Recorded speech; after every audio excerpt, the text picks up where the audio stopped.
directrice générale de la DGESCO.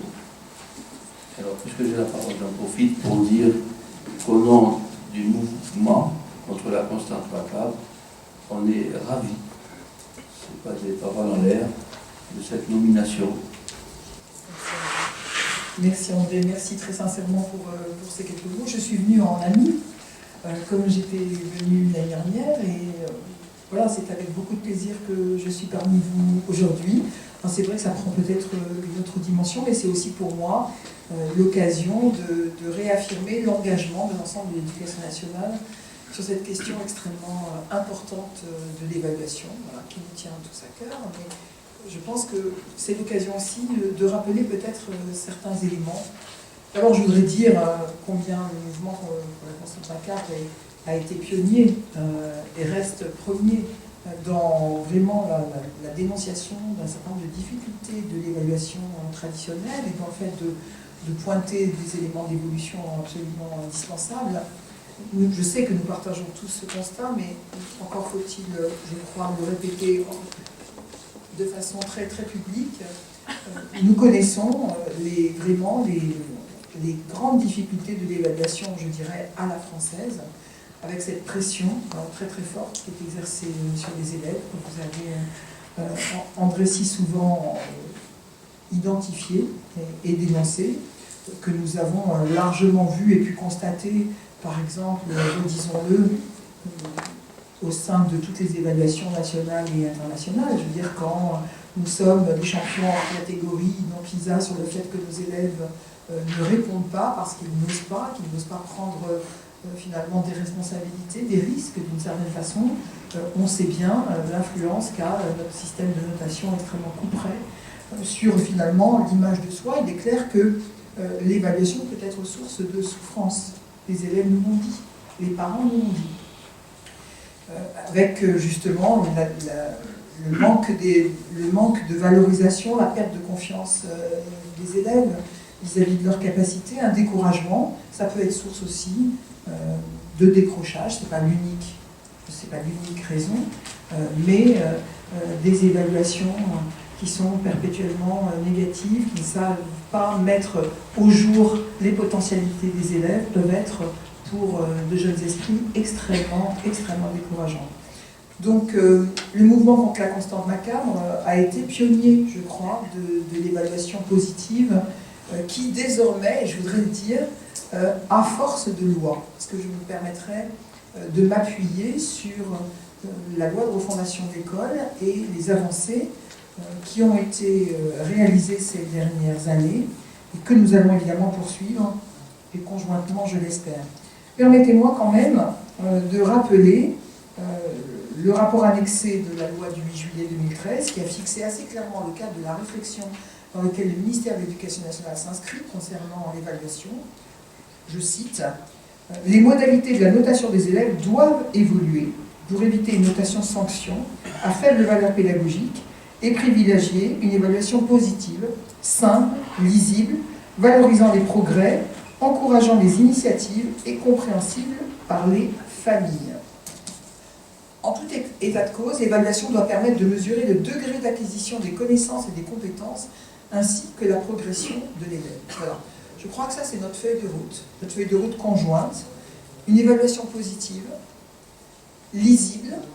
qui valorise les progrès, qui soit compréhensible par les familles. Si vous vous souvenez, André, c'était déjà des éléments que j'avais mis en évidence l'an dernier quand vous avez bien voulu m'inviter, parce que je les avais constatés de visu dans tout le travail qui est fait sur le terrain, dans l'évaluation par contrat de confiance. J'avais été très impressionnée par le discours des familles qui me disaient combien cela leur permettait de mieux comprendre ce qu'on attendait de leurs enfants et de participer de façon extrêmement positive, justement, à l'acquisition des connaissances et des compétences par leurs élèves et par leurs enfants, et de suivre finalement, un peu main dans la main avec les enseignants, l'évolution de leurs élèves. Moi, ça me paraît quelque chose d'extrêmement important. Je voudrais dire que vous avez certainement noté combien la circulaire de rentrée 2014 et une annexe spécifique sur l'évaluation, met justement l'évaluation au cœur des objectifs de l'éducation nationale, avec des ambitions extrêmement fortes, je peux vous dire que le ministre fera dans quelques semaines des annonces très importantes sur ce sujet et nous verrons combien la place de l'évaluation sera mise au cœur de la refondation et des projets de l'éducation nationale, en particulier dans l'année scolaire qui va venir. Alors,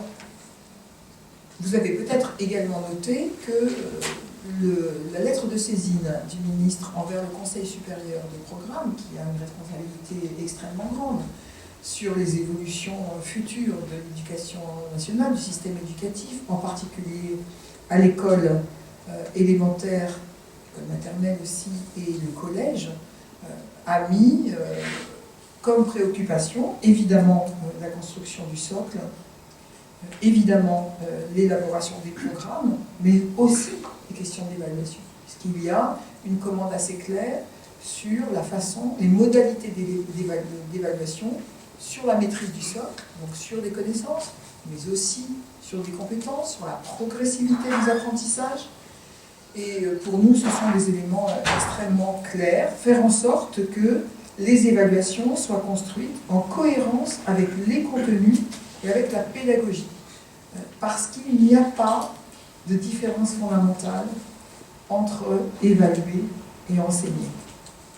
L'évaluation, elle est au cœur de la pédagogie, elle est au cœur des enseignements, et elle doit être construite de façon, si je puis dire, consubstantielle.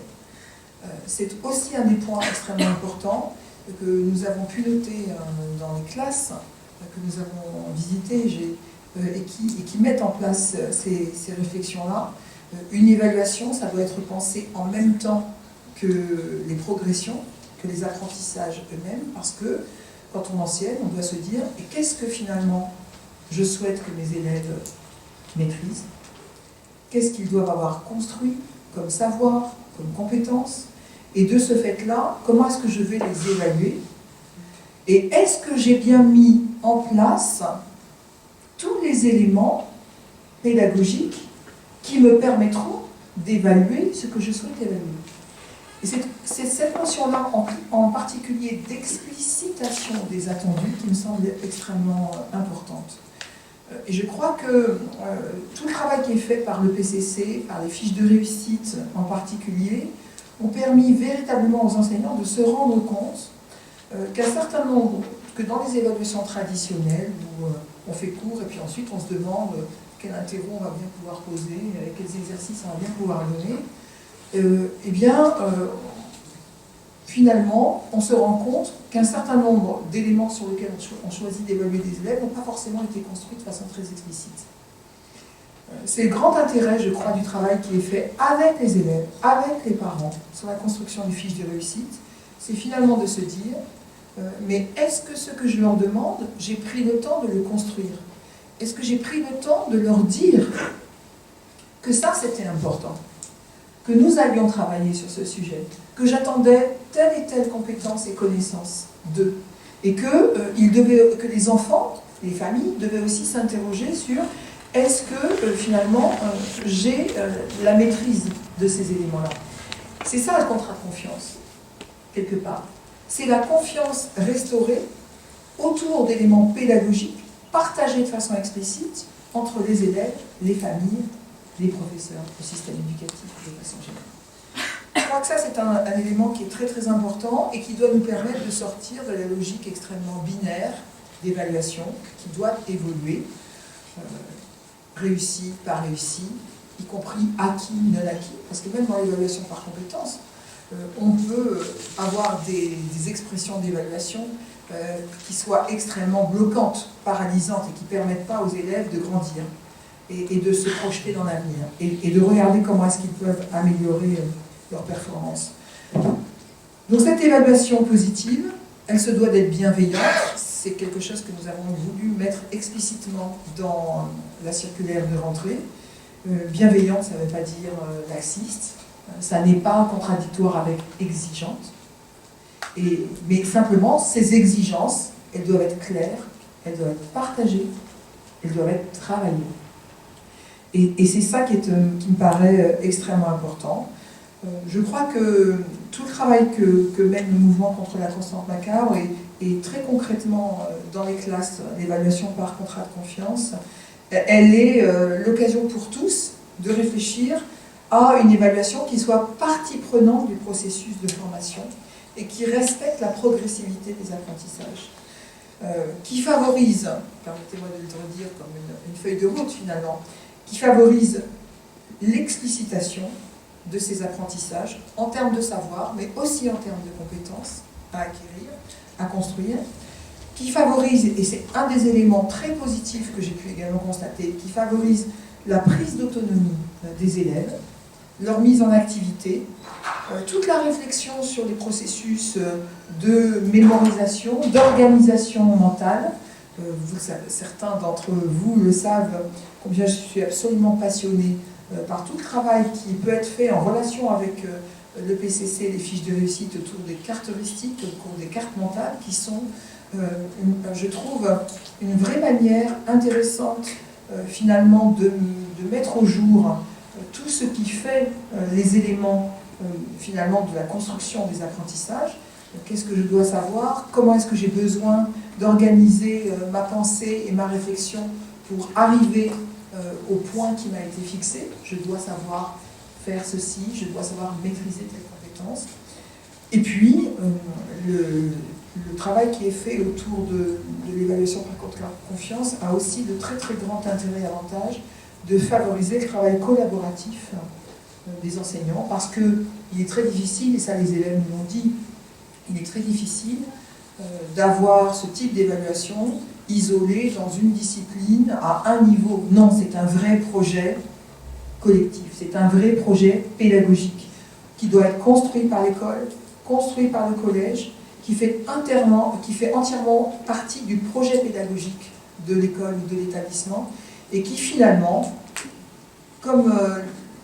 quand on tire sur le fil d'une pelote, eh bien, par l'évaluation, par la confiance partagée, on tire l'intégralité des objectifs du système éducatif.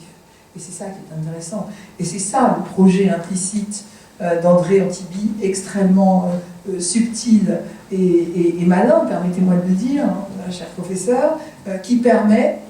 à travers cet objectif-là, d'interroger l'ensemble des objectifs finalement de notre système éducatif, y compris la relation avec les familles,